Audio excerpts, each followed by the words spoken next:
komentet nga atje?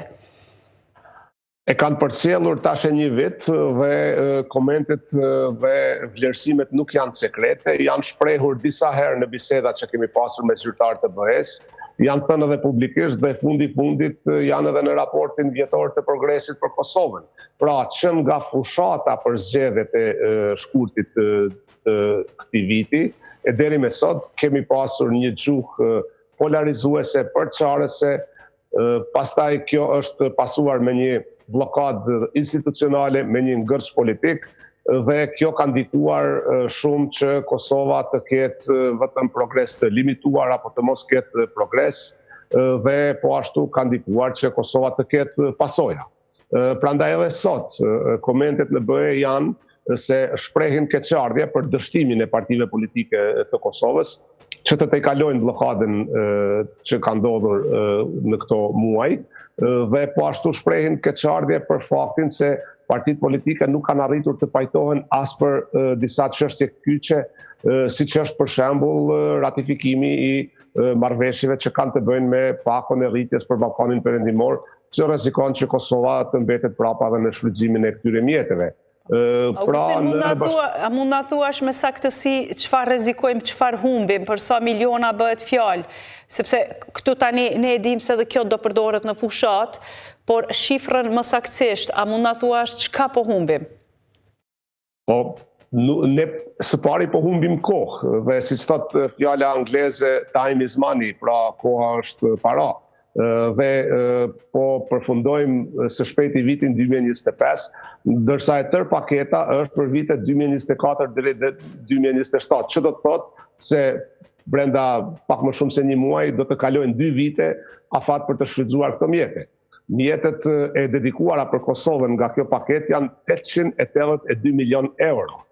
Pra, çfarëdo përqindje nga kjo që të humbim, është një humbje e madhe për një vend të varfër, të pazhvilluar siç është Kosova, sepse jemi të tillë dhe ky nuk është ofendim, por është konstatim nëse krahasohet brutoprodhimi vendor për kohë banori në krahasim me mesatarin e Bashkimit Evropian, prandaj Kosova tashmë e ka të qartë se çfarë po humb. Tash, nga këto mjete, nuk ka një përgjigje të saktë se sa mund të humbim, sepse do të varet se sa mund ta kap hapin pastaj Kosova, por nëse do të përsëritet kjo që kemi pasur deri tash, pa marrë parasysh se çfarë rezultatesh do të kenë zgjedhjet e ardhshme, atëherë do të rrezikojmë vërtet që të humbim. Për momentin, Kosova ka një përparësi dhe një mangësi. Përparësia në krahasim me Bosnjën për shembull është se Kosova vërtet ndër të parat e ka pasur agjendën më të mirë të reformave. Shumë shpejt është miratuar në Kosovë dhe është miratuar nga Komisioni Evropian, por prej atëherë nuk janë bërë veprime për ratifikim të marrëveshjeve në kuvendin e Kosovës dhe nuk kemi pasur kuvend. Pra, nuk ka ndonjë datë të caktuar, por sipas një leximi të kujdesshëm të porosive nga Bashkimi Evropian, vlerësimi im është se nëse nuk bëhen hapa të mëdhej dhe nuk ratifikohen të gjitha marrëveshjet e nevojshme në qershorin e vitit që vjen, do të fillojmë edhe formalisht të humbim dhjetra nëse jo dhe qindra miliona nga kjo paket. Dhe kjo për mendimin tim është shumë për Kosovën. Po, dhe Augustin, ne sonte do flasim pak a shumë, do parashikojmë se çfarë gjuhë mund të përdoret në fushatën për zgjedhjet e parakohshme. Mund më thoni ju personalisht çfarë gjuhë presni dhe nëse keni komunikuar me zyrtarët evropian, ata çfarë presin, si do të zhvillohet fushata zgjedhore në këtë dhjetor? Po ata, ndoshta edhe ne, do të dëshironin që të kemi një gjuhë konstruktive, pajtuese, në mënyrë që të ketë një garë politike me ide dhe të mos ketë etiketime, fyerje dhe gjuhë përçarëse, e cila pastaj do të ndikonte edhe në procesin e krijimit të institucioneve.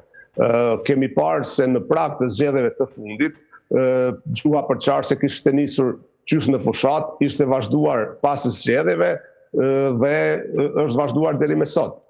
Për fat të keq edhe çështjet për të cilat do të duhet të kishte konsenzus kombëtar në Kosovë, siç janë raportet me Bashkimin Evropian, përfitimet nga marrëveshjet ndërkombëtare dhe normalizimi i raporteve me Serbinë, edhe këto unë pres që të jenë tema për shkëmbim të akuzave në mes të subjekteve politike në Kosovë. Kemi parë dhe dje në votimin e dështuar në kuvend që që dje nisën të përmendin dhe të drejtojnë gishtin se kush është fajtor për mjetet që mund t'i hupim nga pakoja e BE-s për rritjen në Ballkanin Perëndimor, dhe nuk janë kujtuar që ta mendojnë këtë para 5 muajsh, kur vetëvendosja për shembull insistonte 50 herë në të njëjtin kandidat duke e ditur se do të refuzohet, dhe opozita nuk e votonte atë kandidat duke e ditur se duhet ta votojë gjithsesi dikën nga vetëvendosja. Pra këto taktizime i kanë kushtuar Kosovës tashmë shumë. Besoj që partitë politike janë të vetëdijshme për dëmin që ja kanë bërë Kosovës, të gjitha, dhe tash pres që në fushat vetëm të akuzojnë njëri tjetrin se kush është fajtor. Pra në fushat do të kërkohet fajtori.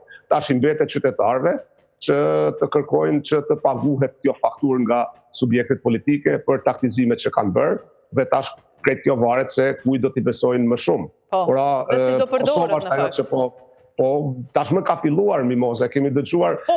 Kemi folë edhe mbrëm se kush do jetë më i shkath, le të themi, që ta kthej atë në një strategji të vetëm për ta goditur tjetrin. Por edhe një pyetje dua ta bëj, Augustin, për një shtet evropian ku jetoni ju, a është normale të ketë zgjedhje 3 ditë para vitit të ri? Në kohën kur njerëz duan të relaksohen, të qëndrojnë me familjet, të shijojnë ato momentet e fund vitit që shpesh din të jenë magjike, varësisht kush si i sheh, a është në rregull të ketë zgjedhje kështu 3 ditë para vitit të ri? Po nuk ka ndodhur, megjithëse është një rregull në shumicën e shteteve që zgjedhjet gjithmonë të jenë në një ditë pushimi, pra të dielave. Por ka vende si Holanda kur me legj është e caktuar që zgjedhjet duhet të zhvillohen në një ditë kur është ditë pune. Belgjika ndoshta nuk është shembull i mirë për shumë gjëra, ndoshta për diçka është, për shembull në Belgjik është obliguese. Jo vetëm obligim qytetar, por edhe ligjor për të dalur në votime, dhe mos pjesëmarrja në votime sanksionohet me gjoba financiare. Prandaj Belgjika arrin mbi 95% daljen në zgjedhje. Por kemi shembull për shembull në kryeqytetin e Belgjikës, kryeqytetin e Evropës, Selinë e NATO-s, ndoshta një prej qyteteve më të rëndësishme në botë, ku kanë kaluar 1 vit e gjysmë e akoma nuk ka qeveri të Brukselit, jo të federatës, dhe nuk mund të miratohet as buxheti i Brukselit dhe ka pasoja të mëdha. Mirë po, kjo është një shoqëri e zhvilluar, dhe mungesa e qeverisë së Brukselit nuk reflektohet në faktin se a do të marrin njerëzit rroga apo jo, dhe a do të mblidhen të plehu nëpër qytet apo jo, a do të funksionojnë gjërat në infrastrukturë.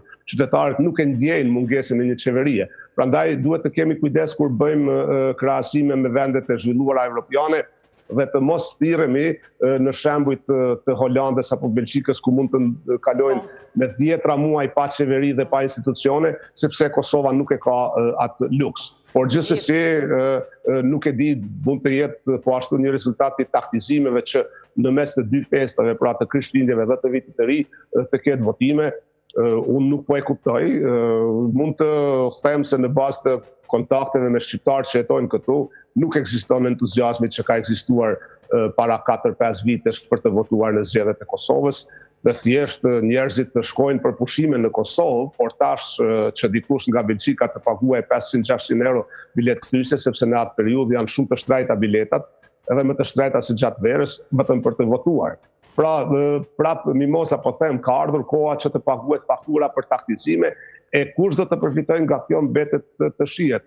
Përshtypja ime është se do të reflektohet së pari në numrin më të ulët, në përqindjen më të ulët të daljes së qytetarëve në votime. Augustin, faleminderit shumë për këtë paraqitje.